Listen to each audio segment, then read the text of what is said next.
mayoría de los ejemplos son intelectuales de la filosofía, de la historia, en la cultura greco-latina, pero también en la Edad Moderna, la Edad Media. Hay artistas españoles en la Edad Media, dos ejemplos además muy importantes y desconocidos en nuestra historia, y luego también algunos ejemplos en el ámbito de la religión, como en el ámbito también de la economía española, voy a hablar de un economista, y de otras figuras dentro del ámbito de la literatura en Hispanoamérica. Hablando de los dos primeros ejemplos en el ámbito de la Edad Moderna fueron en Hispanoamérica. Fernando Alba Ixchilil fue historiador mexicano, descendiente de los reyes de Texcoco, fue autor de la obra Historia General de la Nueva España, que se la conoció, fue conocida como Historia Chichimeca, que se publicó entre 1891 y 1892, es decir, ya casi más de 300 años después de la muerte del historiador mexicano. Hernando de Alvarado Teczomoc fue cronista mexicano de origen indígena. Su madre, Francisca Moctezuma, fue hija del último emperador del Imperio Azteca, que fue Montezuma II, que es el que gobernó además el imperio a la llegada de los españoles. Trabajó como intérprete de la Audiencia Real de México, fue autor de la obra Crónica Mexicana, que fue escrita en 1598, pero que no vio luz hasta 1878, es decir, ya prácticamente más de 200 años. En ella narró la historia de las diferentes tribus mexicanas a través de sus enfrentamientos, en un relato salpicado de diversos elementos fantásticos hasta la llegada de los españoles. También escribió en lengua náhuatl la obra crónica Mexicayol, al parecer en colaboración con Chimalpaín Cuauhtéhuatzin. Ambos dejaron huella como historiadores, como cronistas, bueno, como historiadores en la Edad Moderna hispanoamericana. Muy importantes fueron. Herbert Vaughan fue cardenal británico, tercer arzobispo de Westminster, procedente de una fiel familia católica. Recibió su formación en los colegios jesuitas de Stonehouse en Reino Unido y en Bruggelet en Bélgica. Después de pasar un año en la abadía benedictina de Downside, en 1851 viajó a Roma para completar su preparación en el Colegio Romano. Un hombre que fue importante en la religión británica dentro del catolicismo, una de las ramas que surgieron tras las escisiones de diferentes religiones debido al estallido de la guerra de religión en la Edad Moderna. Luego fue el cristianismo, la religión ortodoxa, el luteranismo, el calvinismo, el protestantismo en general, el anglicanismo, que todas ellas, bueno, pertenecieron al protestantismo. Que por cierto, el protestantismo tiene pues también un ámbito, bueno, pues importante en muchos países de América y también de Europa. Salomón Reynats fue arqueólogo y antropólogo francés, estudió en el Liceo de Fontanos y en la Escuela Normal Superior. Tras graduarse, fue nombrado profesor de la Escuela Francesa de Atenas y participó en varias misiones científicas a Grecia, Constantinopla y Túnez. Entre 1880 y 1882 realizó varias excavaciones en Mirina, lugar cercano de Esmirna. Ocupó el cargo de secretario de la Comisión Arqueológica de Túnez entre 1882 y 1885 y justo ese último año fue nombrado agregado del Museo Nacional de Antigüedades de Saint-Germain. Desde entonces hasta 1893 dirigió numerosas excavaciones en la Eólida, Túnez, Delos, Cartago y Odesa. Y una de las obras es Descripción del Museo de Saint-Germain, donde además él fue nombrado en 1865 como agregado de ese propio museo, que fue el Museo Nacional de Antigüedades de Saint-Germain. Un hombre que dejó huella al final en el ámbito científico, pero más también en las ciencias sociales, siendo antropólogo y arqueólogo, que es al final el estudio del pasado de la humanidad. Joan Sardá de Seus fue economista español, principal inspirador del Plan de Estabilización de 1959, ese plan que llevó a cabo el régimen dictatorial. En la actualidad se le consideró el fundador del monetarismo español. Ejerció la docencia en la Universidad Autónoma de Barcelona, Santiago de Compostela, también en Caracas, en la capital venezolana, y también en el país, en Venezuela. Ha tenido una gran influencia sobre varias generaciones de economistas, hasta el punto que algunos historiadores del pensamiento económico español hablaron de la escuela Sardá. Gran parte de esta influencia se produjo a través de su acción en el Servicio de Estudios del Banco de España y desde la dirección de la revista España Económica. Y una de las obras es La crisis monetaria internacional de 1969. Un hombre que fue importante, sí es verdad, con el plan de estabilización que se produjo, y esto lo digo yo siendo historiador, en el ámbito del régimen franquista, la dictadura franquista, fundador del monetarismo español, y luego también fue profesor en diversas universidades españolas, en dos de ellas, y también en el otro lado del charco, en América del Sur, en la capital venezolana y en la propia Venezuela. Incluso fue considerado pues, uno de los economistas más importantes porque los posteriores lo calificaron como, dentro del pensamiento económico al final de la historia, como la escuela Sardá. Y luego estuvo, a través de su servicio en el servicio, bueno, pues estuvo en el servicio de estudios del Banco de España, dirigió una revista, España Económica, y bueno, pues dejó huella en el ámbito económico del siglo XX español. Manetón fue historiador y sacerdote egipcio. Redactó una historia de Egipto, Aigitiacá, desde los tiempos míticos hasta la conquista de Alejandro Magno. Solo se han conservado de ella fragmentos y compendios. Su clasificación en 30 y unas dinastías fue adoptada por los historiadores modernos. Su nombre, bueno, pues al final habló prácticamente su obra más importante o principal, Aigitiacá, que habló desde los tiempos míticos hasta Alejandro Magno, cuando comenzó el propio emperador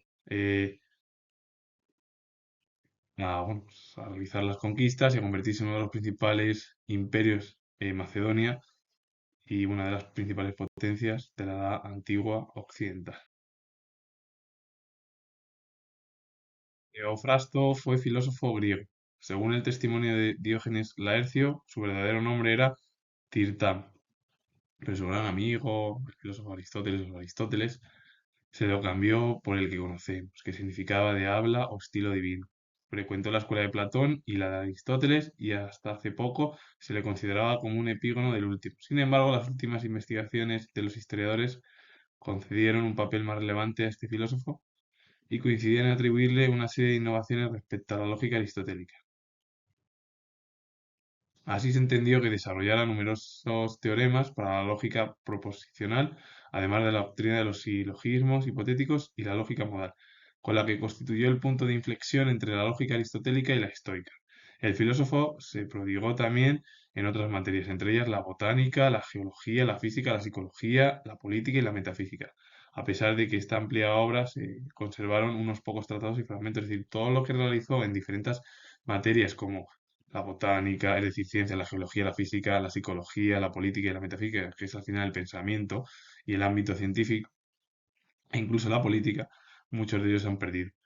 Y una de las obras es Caracteres, que tuvo una gran influencia en las posteriores clasificaciones de caracteres y tipos psicológicos. Es decir, con esa obra lo que habló es bueno, pues eso, de las clasificaciones de caracteres, de tipos psicológicos, es decir, algo que era como una novedad, porque hablar de la psicología en la Edad Antigua, en la época de Aristóteles, Platón, pues eso era una novedad. Hoy en día, todo el mundo pensamos que la psicología o el pensamiento psicológico y psiquiátrico apareció en el siglo XIX. Pues no, y esto lo comento yo siendo historiador, que el pensamiento psicológico ya estaba bueno, dentro de ese pensamiento filosófico. Quinto Claudio Quadrigario fue historiador romano, uno de los primeros historiadores, y su obra, que empezó en el saqueo de los galos, fue empleada como fuente de uno de los principales historiadores del ámbito romano o latino, como fue Tito Livio, incluso otros más, que dejaron huella como Polibio en ese pensamiento de la historia, es decir, porque Livio fueron los historiadores más importantes junto con Homero y otras figuras más dentro del ámbito de la filosofía, como Sócrates, Platón y Aristóteles dentro del mundo cultural occidental. Polonio de Rodas fue poeta y gramático alejandrino. Nació en Alejandría o en Naucratis, más probablemente la primera ciudad en el seno de una familia que procedía de Naucratis. La tradición lo llamó Apolonio de Rodas o Apolonio Rodio porque en Rodas pasó los últimos años de su vida y porque con casi toda seguridad adoptó la ciudadanía roda, porque por cierto fue expulsado, o bueno, tuvo que, más que expulsado, no, exiliarse de Alejandría. La obra es Argonáuticas. Apareció por primera vez una exposición épica conclusa del ciclo legendario de Jasón y los Argonautas, uno de los más antiguos de la mitología griega. Un hombre que fue importantísimo en el ámbito de la literatura eh, alejandrina, o bueno, más que alejandrina, eh, antigua. Quinto Curcio Rufo fue historiador latino, autor de la obra Historia de Alejandro Magno de Macedonia, una biografía novelada de Alejandro Magno dividida en 10 libros. de los cuales se han perdido los dos primeros. La parte conservada abarcó desde los preparativos de la batalla de Isos en el año 333 a.C., que enfrentó al propio Alejandro Magno y a Darío I de Persia, hasta la muerte y sepultura de Alejandro y la división del imperio entre los diáconos. Claro, lo que te habla al final Quinto Curcio Rufo es la historia prácticamente novelada y te habla pues de una parte, de esa batalla entre Alejandro Magno y Darío, que fue la batalla de Isos en el año 333 a.C., hasta la muerte y sepultura del emperador de Macedonia, y luego la división del imperio entre los diáconos. Es decir, justo además es la muerte y todo el legado que dejó es, para resumir la obra de historia de Alejandro Magno de Macedonia, la guerra o la batalla de Isos entre Darío I y Alejandro Magno en el año 363 a.C. Y por último, la muerte y sepultura del propio emperador macedonio o de Macedonia y la posterior etapa post-Alejandro. Damiano Marcelino fue historiador latino de origen griego. De su obra histórica, Rerum Gestarum Libri 21, que comprendía desde el reinado del emperador Nerva en el año 96 hasta la muerte del emperador Flavio Valiente en el año 378. Se han perdido los 13 primeros libros y solo se han conservado aquellos que relataban el periodo entre los años 353 a 378. Otro historiador que lo que relató es el reinado del emperador Nerva en el año 96 hasta Fabio Valiente en el año 378, cuando murió el propio Flavio Valiente. Y se han conservado pues muy poco, porque los 13 libros que escribió el propio historiador latino se han perdido y lo único que se relata son los últimos pues prácticamente 30 años, o un pelín más, es decir, más de 30 años.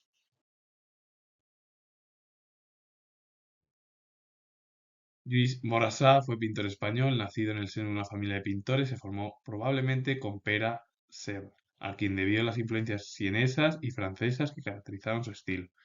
A su primera etapa correspondieron el retablo del convento franciscano de Villafranca de Penedès y el Santo Entierro de Manresa, obra en la que los efectos dramáticos predominaron sobre la elegancia característica del estilo de madurez.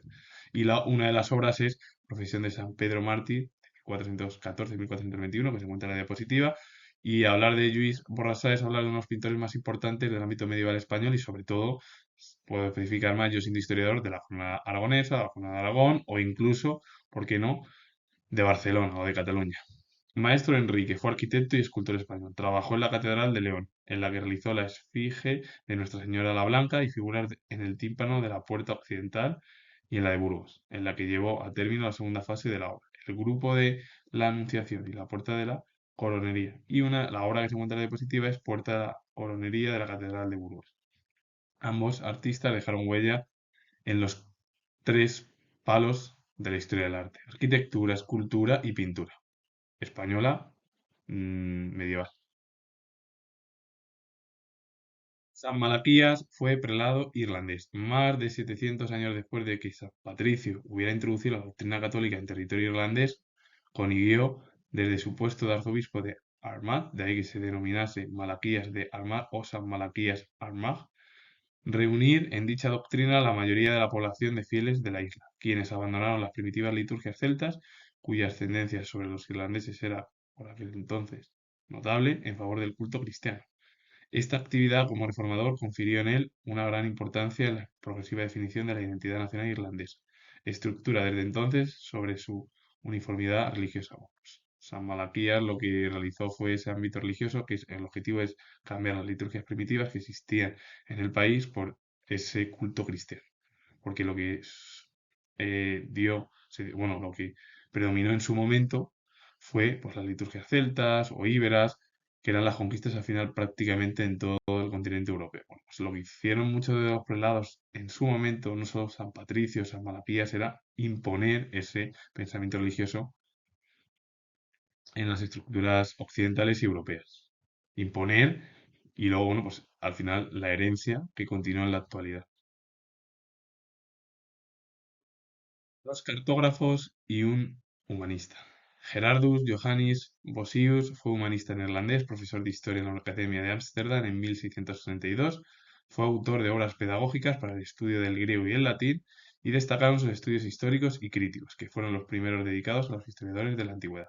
Pero también publicó obras sobre la historia de las religiones marcadas por sus convicciones calvinistas. Es decir, él fue uno de los principales humanistas, aunque con ese pensamiento sobre todo religioso, pero también mm, realizó estudios históricos y críticos sobre los propios historiadores del periodo antiguo.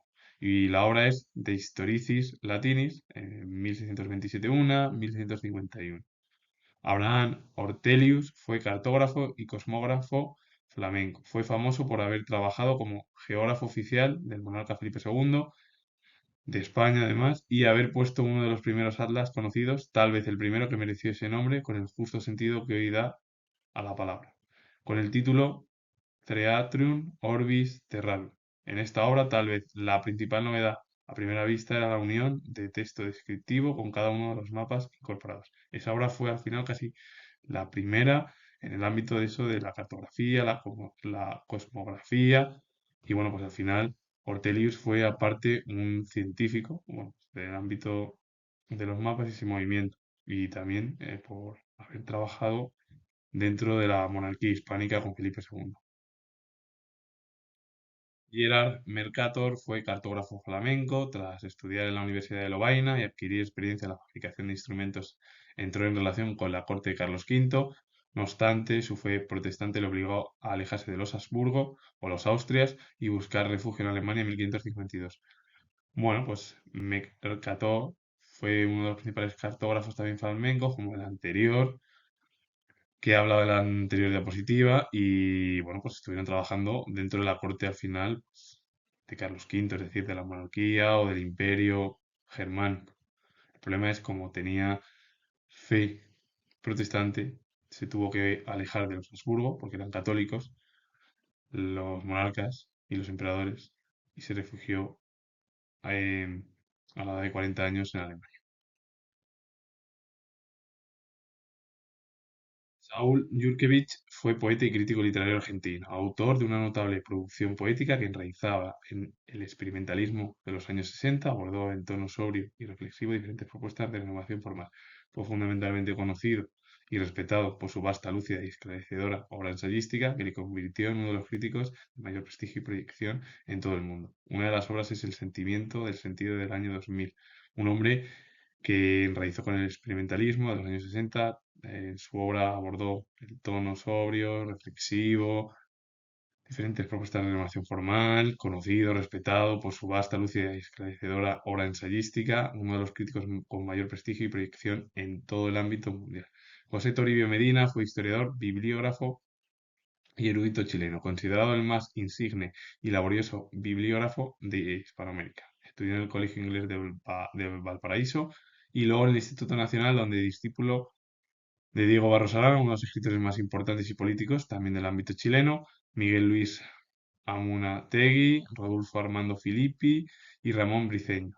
Cursó leyes en la Universidad de Chile y en solo 3 años se tituló con título de abogado en 1872. Y una de las obras es Historia de la literatura colonial de Chile en 1878. Decir que ambos dejaron huella en el ámbito de la literatura contemporánea, sobre todo del siglo XIX y también más concretamente en el siglo XX. Y son figuras importantísimas en la estructura cultural de Hispanoamérica. Así que con ello finalizo. Comentar que he hablado de diferentes intelectuales en el ámbito de la economía, como en España, en la Edad Moderna, pintores medievales, filósofos, escritores o intelectuales en la Edad Antigua, historiadores sobre todo. Y bueno, pues algunos ejemplos en el ámbito de la religión, como en Irlanda o en Gran Bretaña, sobre todo en Irlanda en la Edad Media, en Gran Bretaña en el periodo contemporáneo, arqueología, antropología en el ámbito francés, bueno, diferentes ámbitos. Y si os ha gustado este vídeo, comento que soy historiador, pues darle a like, suscribiros, comentar, vuelvo a repetir de nuevo que soy historiador y nos vemos en el próximo vídeo.